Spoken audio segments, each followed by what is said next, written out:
Hi, my name is Dr. Paxton. I specialize in drug counseling and drug research. Today, I have 6 people that I'll be interviewing. I'll be asking them about their personal experiences using various drugs and informing them of the consequences. Let's begin.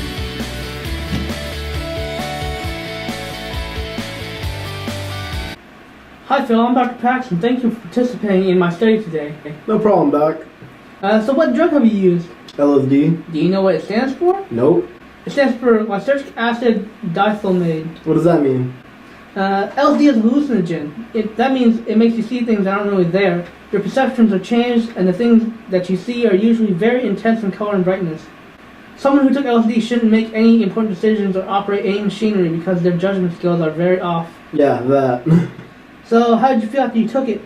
I felt like I was in a puzzle, a bright one. Everything was in weird shapes. It was all good until I started having these flashbacks to my childhood and seeing these dark figures. I started freaking the fuck out, and then after a while I passed out. What you're describing is a bad trip. That is, a disturbing experience caused by the use of a hallucinogen. Anyone can have a bad trip, even experienced users. I'm definitely not experienced. That was my first time taking it. Do you feel the need to take it again? I don't know. It was nice at the beginning, but I don't think I want to go through the second part of it again. Now what made you want to try in the first place?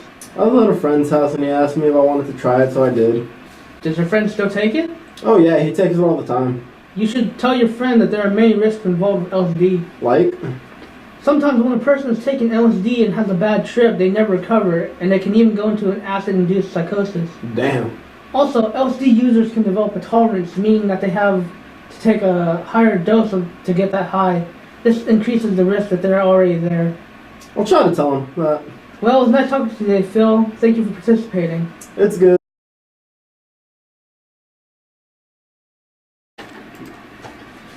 Good afternoon, Miss Ronnie. I'm Dr. Paxton. How are you today? Alright, Are you ready to begin? I guess. What drugs have you used? Ecstasy? And do you know what the technical term for it is? Molly? Close. That's another street name. The answer I was looking for was MDMA. I was supposed to know that? Okay. Can you explain what it is in a nutshell? It's a pill you take that makes you feel really good. Right. MDMA is a stimulant. That means that it increases activity in the brain, making you feel excited and happy. It also increases pleasure and gives you a warm feeling. It was initially popular in the nightclub scene and at raves, but now many people are taking it. Right. So how did you feel after you took it? Which time? The first time, I suppose. The first time was amazing. Everything I did felt 10 times better than it did when I wasn't taking it. I felt like I was on top of the world. And what about all the times after that?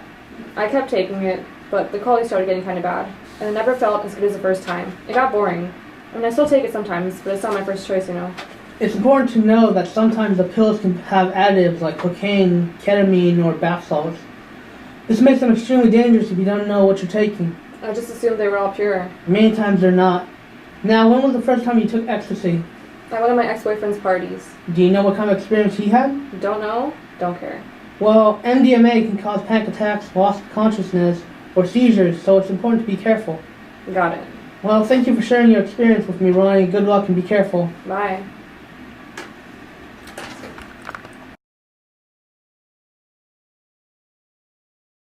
My name is Dr. Paxton. Thank you for being part of my experiment. We're trying to find information based on people's experience with the types of drugs they've used. What type of drug have you used before? I've smoked. Smoked? Cigarettes or marijuana? I smoked weed before, yeah. Weed is a street name for it, but let's use the technical term for this experiment. Alright, no problem. There are a few methods to intake marijuana. Do you have a specific way? Typically I just smoke it, but you can also eat it, I guess. Is there a difference between eating it and smoking it? When I eat it as a brownie or a cookie, it takes a while longer to kick in. Normally I only eat a little bit because it's stronger than actually smoking it. Kick in? Do you mean when you start to feel the effects? Yeah. What have you felt in your past experiences? Depends on how much of it I have. The first few times I had too much, it was hard to act like my actual self. I would do silly things and I would feel giggly. Once I started getting used to it, it just helps me relax. Sometimes I'm unaware of my surroundings, but after a while I can focus. During the experience, do you feel like you're in an altered state of mind? Marijuana is classified as a hallucinogen, which can cause you to have hallucinations or make you act differently than you normally do. I feel like my typical self after a while. It depends on how much I take, honestly. It seems as if you've done this many times. How often do you do this? No, well, maybe. I don't smoke it every day. I think that after a while I can stop, but I just do it to relax if I'm really stressed out. What made you start doing this? A few friends convinced me one day. I wasn't planning on ever trying it, but they persuaded me to do it. They kept telling me that it doesn't really harm one's body, so I just tried it. Thank you for coming here and answering these questions respectfully. Alright, no problem.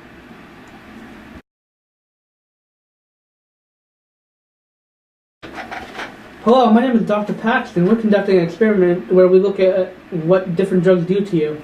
I've never taken any drugs, honestly. You've circled in the survey that you drink coffee almost every day. Oh, coffee? Is it even considered a drug? Coffee consists of caffeine, which is considered a drug because of how it changes your body. How does caffeine affect you? Well, it's really just an energy boost for the day. If I go a day without my cup of coffee, I might be moody. So yes, I guess I do take too much caffeine because I can also drink a can of soda, which is another energy boost. So you drink soda and coffee for an energy boost? Do you know any of the other effects? I'm not aware of any long-term effects. Caffeine is a stimulant, which does increase bodily function, which is the energy boost you're talking about. But also your pupils get smaller, your blood pressure increases, which makes your heart beat rapidly. Oh, I see. I would try to lay off of it, but I get a headache if I don't have any caffeine. It's very difficult to just stop having it. What made you start drinking caffeinated drinks? My parents would always have a morning coffee, so when I got older, I got into the habit of drinking coffee every morning. I always have a rough day without my morning coffee, but I'm trying to drink less of it. Well, thank you for participating in this experiment. If you would like some help with your withdrawal from caffeine, speak to a receptionist for a few methods to stop. No problem. Thanks for the information. I'll make sure to start learning more of the long-term effects.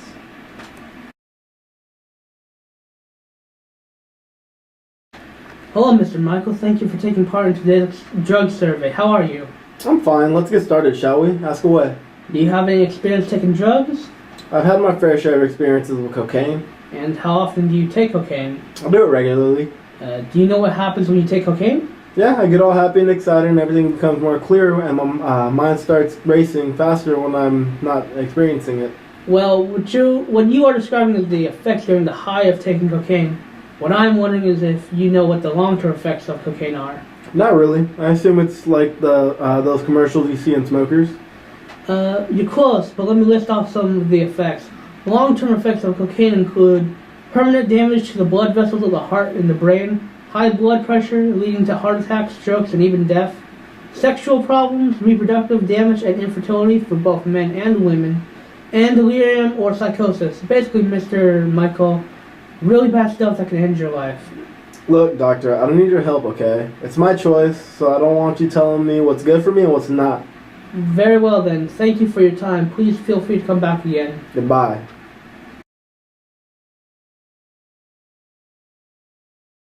Miss Olivia, my name is Dr. Paxton. Do you know why you're here? Yeah, I'm here volunteering for some drug study or something like that. I'm just here for the money, so let's just get this over with.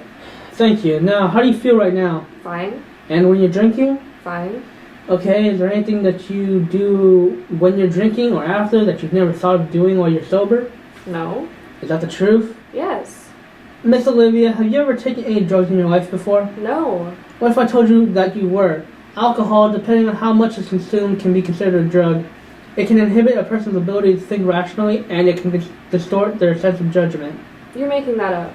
Oh no, Miss Olivia, I'm very serious. Alcohol is classified as a depressant, meaning that it slows down vital functions and causes things like slurred speech, motor impairment, and even memory and concentration problems. Too much alcohol can even lead to death. But let's move away from what I know and focus on things that I don't know. When did you first start drinking? I don't know. I was at a party or something like that. Were any of your close friends there with you? Yeah, me and my friends get invited and go to parties every once in a while. I just had a little drink while we were there. No big deal. Did you drink of your own volition, or were you being pressured by your peers? Or what happened afterwards? Well, my friends were all drinking, so I thought, why the hell not? And I started drinking too. It helps when things get rough sometimes. Miss Olivia, it's okay for you to drink occasionally, but if you're continuing to drink in order to fix your problems, then you're going to end up in a bad place. I know, doctor. It's just really hard keeping up my social life and my job. I don't know how else to handle it. Well, if you're really having trouble, then I can have my secretary pull up some local outreach groups and support groups that can help you. Thank you. As you can see, there are many reasons why one would take drugs, from LSD to alcohol. Some people use it for personal reasons, and some for social reasons. There are many consequences involved with drug use, but the most important thing to remember is to be careful. So make good choices and take care. Goodbye.